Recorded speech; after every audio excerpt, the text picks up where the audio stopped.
October 27, 1904, the IRT opened the first subway line in New York City.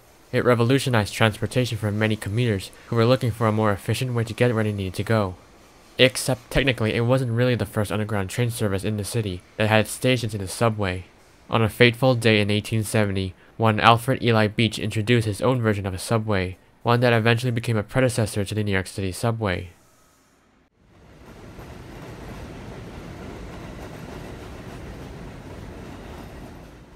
So chances are you've probably never heard of the Beach pneumatic subway, and it's probably because it was relatively short-lived and it wasn't extensive at all, but it did have significance into advancing public transportation.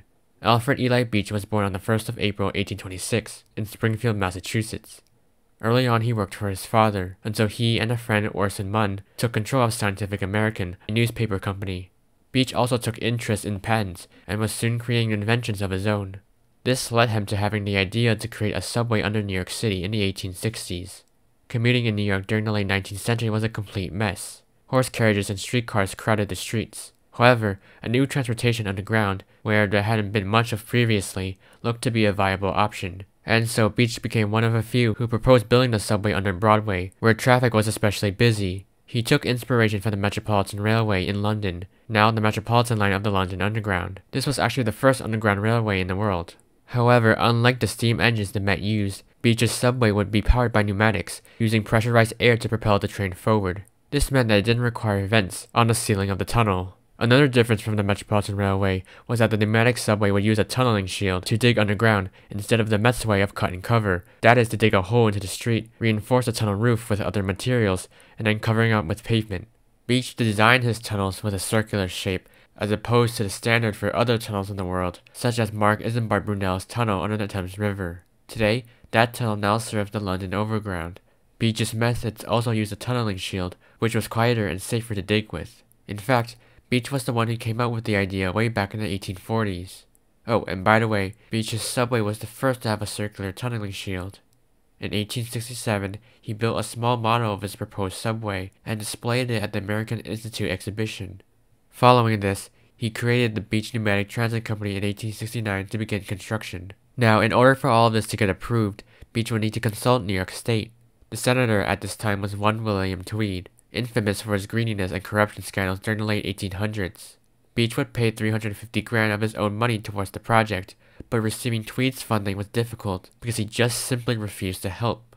Beach was advised to blackmail him into it, threatening to leak Tweed's scandalous actions to the public. However, Beach argued against it, and decided to instead secretly receive a franchise from the state directly. With it, he was now able to start construction. The project began in 1869, with it initially being a demonstration for pneumatic tubes to transport mail because of low funding, but then it was converted into a passenger railway with some support from Tweed.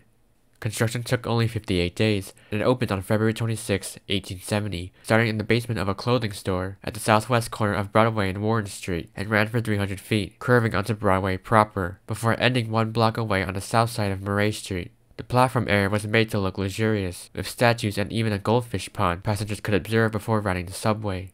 The fare was 25 cents per person, and was able to garner over 11,000 rides in just 2 weeks. Now, keep in mind, this was only a one-car demonstration between just 2 stations. So technically it was the first underground train service in New York City, but it wasn't really quite a subway because it was not an official line for general commercial usage. However, this didn't stop Boss Tweed from introducing a bill in 1870 that would fund further construction of Beach's subway to possibly Central Park, but this did not pass. By the end of 1871, Tweed was so under fire from his scandals that Beach decided to claim that he was actually opposed to his subway in order to receive support from reformers who were against Tweed. However, what really stood in the way were property owners, namely Alexander Turney Stewart and John Jacob Astor III. If these names sound familiar, then it's because I mentioned them in previous videos. Alexander Turney Stewart was the founder of Garden City and the subsequent Central Railroad of Long Island. John Jacob Astor III was the uncle of John Jacob Astor IV, who was the one who founded the Knickerbocker Hotel and died on the Titanic. The Knickerbocker Hotel actually has a secret entrance from Times Square 42nd Street Station. Astor III was also the father of one William Waldorf Astor, founder of Waldorf Astoria. The Astor family legacy actually spans centuries, dating back as far as the 1700s. Anyways, John Jacob Astor III and Alexander Turner Stewart opposed further expansion of Beach's subway because they feared that the construction of the tunnel would damage buildings and traffic on the surface. Bills for the line in 1871 and 1872 were able to pass legislation, but then were vetoed by the governor, John T. Hoffman, who argued that they gave away too much authority without compensation to the city or the state. In 1873, the succeeding governor, John Adams Dix, don't laugh, signed a similar bill, but Beach wasn't able to raise enough funds to build the subway over the next 6 months. And then the Panic of 1873 made things worse. Now during this time, there came about a new form of transportation, elevated railways. In 1868, the first elevated railway in the city opened, and by 1870, steam trains began running on the line.